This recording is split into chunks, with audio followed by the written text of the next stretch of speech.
How to change your Shopify store name on mobile. To change your store name using the Shopify mobile app, start by opening the app on your iOS or Android device. Once you're in, tap on the store icon, usually found at the bottom right corner of the screen. Scroll down and select Settings to access your store's backend controls.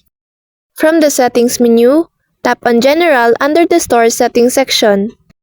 Here, you'll see your store information, including the current store name under the Store Details section. To make changes, tap the pencil or edit icon next to the store name. A field will appear where you can enter your new store name.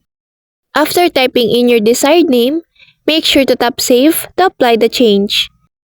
Your store name will update immediately, and this new name will appear on your customer-facing storefront. It's a quick and easy way to refresh your brand's identity directly from your mobile device.